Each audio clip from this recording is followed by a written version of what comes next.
Go ahead. Ground rod, there's ground wire. They've been disconnected.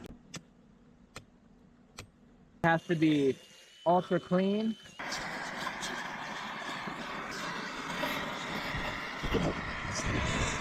It's been heated up so that all the moisture's gone. This has been heated up. I don't think it's still hot. Let's get this clamped on to the actual ground wire. You don't want to put too much pressure on anything. Put the charge in like that. Ready.